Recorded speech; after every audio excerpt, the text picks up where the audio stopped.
नमस्कार दोस्तों, स्वागत है आप सभी का इस वीडियो में। चलिए, यदि आप भी चाहते हैं कि हमें 6000 का महीना मिले तो आपको यह फॉर्म भरना पड़ेगा। यह फॉर्म भरते ही आपको हर महीने 6000 रुपये आपके बैंक अकाउंट में आते रहेंगे। तो चलिए, यह फॉर्म भरना कैसे हैं देख लीजिए। यह सब कुछ बताएंगे और आपको यह भी बताएंगे कि किस साइट पे कैसे आना है। चलिए, आप यदि इस चैनल पर नए हैं तो इस चैनल को लाइक, शेयर और सब्सक्राइब कर दीजिए। अब चलिए स्टार्ट करते हैं कि यह फॉर्म कैसे भरना है। तो आपको क्या करना है, अपने क्रोम पर आना है और यहाँ पर सर्च करना है MP ई डिस्ट्रिक्ट। देख लीजिए, इस तरीके से क्लिक कर सर्च करना है। देख लीजिए, यह लिखा है MP ई डिस्ट्रिक्ट government.in। देख लीजिए, यह साइट है। यह देख लीजिए, जैसे ही ओपन होगी यह साइट आपको पोर्टल खुल के आ जाएगा। देख लीजिए इस तरीके से। तो आपको क्या करना है, नीचे स्क्रॉल करते हुए चलना है। देख लीजिए इस तरीके से नीचे स्क्रॉल करते हुए आएंगे। यहाँ पर देखेंगे बहुत ध्यान से आपको फॉर्म भरना कौन सा है। तो देख लीजिए, यहाँ देख लीजिए कल्याणी सहायता योजना श्रम कल्याण मंडल 2.35। यही आपको फॉर्म भरना है और सबमिट करना है। चलिए, कैसे इसे भरना है, कैसे ओपन करना है, तो चलिए आपको इसी पर क्लिक करना है। देख लीजिए, यह क्लिक हो चुका है। अब सबसे महत्वपूर्ण सूचना यह है कि आपको यह फॉर्म भरने के लिए डॉक्यूमेंट कौन कौन से चाहिए। देख लीजिए, तो आपको यहाँ पर सबसे पहले डॉक्यूमेंट बता देते हैं कि कौन कौन से चाहिए।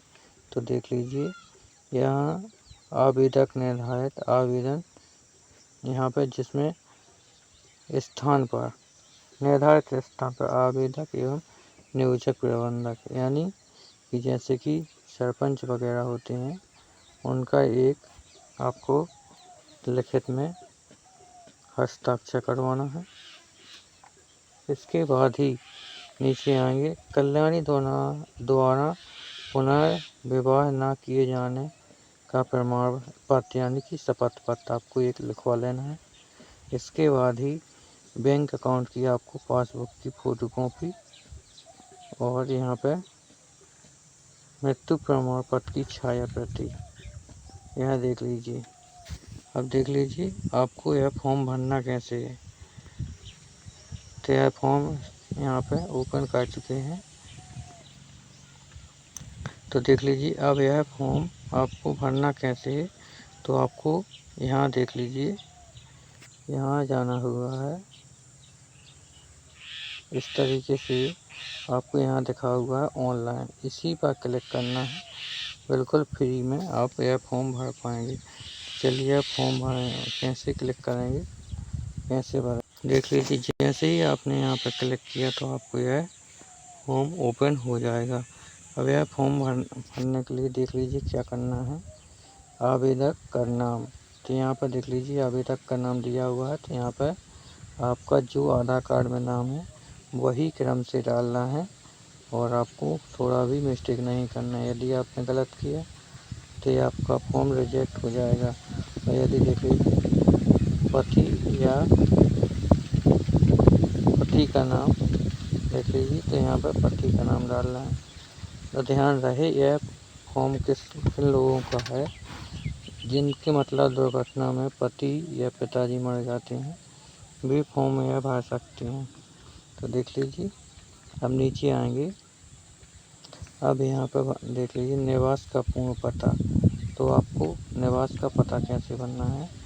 तो यहाँ पे आपको पूरा निवास का पता भरना है। और ध्यान रखिए, यहाँ 240 शब्दों से ज़्यादा पता नहीं होना चाहिए।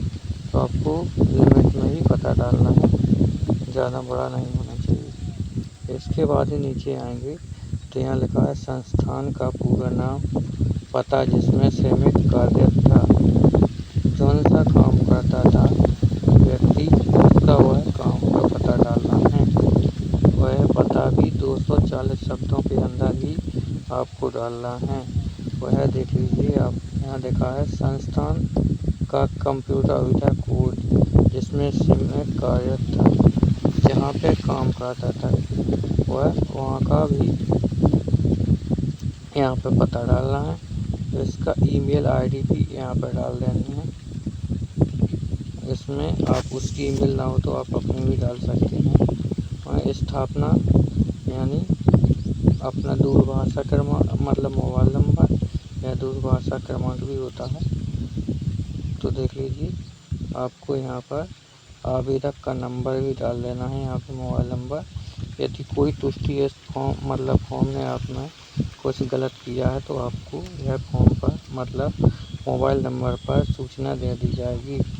तो यार देख लीजिए, यह सबसे ज़रूरी है कि मोबाइल नंबर आपको यहाँ पे अनिवार्यता से ही डालना है। इसके बाद ही नीचे आएंगे तो यहाँ पे आपको अपनी जाति चूज़ करनी है कि आप किससे अनुजाति, जनजाति, पिछड़ा वर्ग और समान, जिसमें भी हो आपको वही करना है। जैसे कि समान में है तो ऐसे क्लिक करेंगे तो आपकी समान जाति सेलेक्ट हो जाएगी। इसी तरीके से आपका मैट्रिक कर्मचारी संस्थान देख लीजिए, यहाँ पर मैट्रिक कर्मचारी संस्थान का नियुक्त दिनांक जो डेट है वो यहाँ पर डेट डालेंगे। और यहाँ पर कर्मचारी कौन सा काम करता था वो काम का नाम यहाँ पर डालेंगे। और यहाँ नीचे आएंगे, यहाँ देख लीजिए कर्मचारी काम करता था उसका वेतन कितना था यानी पैसा कितना मिलता था महीने के हिसाब से, तो वो आपको यहाँ पर डाल देनी है 10,000, 15,000, 20,000 जितना भी हो। इसके बाद ही नीचे आपको आना है तो यहाँ कर्मचारी का देख लीजिए, यहाँ BPL कार्ड हो, SI क्रमांक हो, यदि नहीं हो तो उसको डाल देना। BPL क्रमांक हो और मृत्यु प्रमाण पत्र हो या पर डेट, स्थान तो आपको भरना ही भरना है, डेट और स्थान। और यह काम वजह भरनी है कि किस कारण से मृत्यु हुई है। तो आपको यहाँ पे आराम से भर देना है, क्रम से। आपको जल्दबाजी नहीं करनी है, बड़े हिसाब से भरना है ताकि कोई त्रुटि या मिस्टेक ना हो। इसके बाद ही नीचे आएंगे तो यहाँ पर देखेंगे वर्तमान में आवेदक कल्याणकारी के बच्चों की संख्या। जो आवेदक यानी फॉर्म भर रहा है उसके कितने बच्चे हैं उसकी संख्या डाल देंगे, 2, 3 जितने भी हो, तो यहाँ पे क्रम से डाल देने हैं। इसके बाद ही यहाँ केवल लड़कों की ही डालना है। अब यहाँ पे लड़कियाँ जितनी हो तो यहाँ पर डाल देंगे 2 या 1 जितनी भी हो, इस तरीके से आप डाल सकते हैं। इसके बाद ही नीचे आएंगे आवेदक कल्याणकारी का यहाँ पर खाता नंबर है तो यहाँ खाता नंबर डालना पड़ेगा, बैंक का नाम और पता यहाँ पर डालना पड़ेगा। और यहाँ बैंक का IFSC कोड यहाँ पर डाल देंगे। यहाँ आधार का नंबर है जो आधार कार्ड का वो यहाँ पर डाल देंगे। यहाँ के बाद ही सत्यापित करने के लिए नियोजित प्रबंधक यानी यहाँ पर सत्यापित करने के लिए प्रबंधक के सिग्नेचर होंगे। इसके बाद ही आपको ईमेल आईडी यानी कि ईमेल आईडी यहाँ पर डालनी होगी। इसके बाद ही मोबाइल नंबर डालना होगा यहाँ पर, और यहाँ पर पद का नाम डालना होगा। इस तरीके से आप यहाँ पर डाल देंगे। और नीचे आएंगे तो यहाँ पे एक घोषणा पत्र मिलेगा, तो आपको इस घोषणा पत्र को मतलब पढ़ लेना हो और इसी को घोषणा करनी है। तो यहाँ पर देख लीजिए, इसी को लिखना होगा और सबमिट करना होगा। इसके बाद ही आवेदक का सिग्नेचर किया जाएगा। और नीचे आएंगे और यहाँ पर देख लीजिए क्रम से इन सभी को यहाँ पर नोट्स दिए गए हैं, इनको पूरा आपको पढ़ लेना है। इसी के आधार पर आपको फॉर्म भरना है। इसके बाद ही नीचे आएंगे, आप देख लीजिए यहाँ पर दस्तावेज कैसे अपलोड करना है और कौन कौन से करने हैं।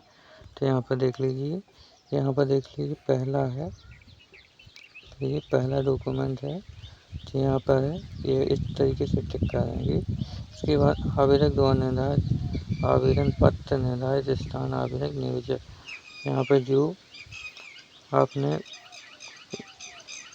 लिखित लिया था सरपंच से वो आपको यहाँ पर अपलोड कर देना है। इसके बाद ही नीचे आएंगे, इस पर टैप करेंगे, यह ग्रीन हो जाएगा।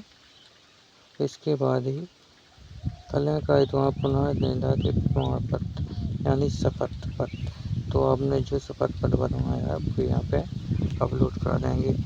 इसके बाद तीसरा आएगा आवेदक का बैंक पासबुक जो है, तो आपको यहाँ पे आपको जिसका फॉर्म भर रहा है वो यहाँ पे अपने पासबुक अपलोड कर देंगे।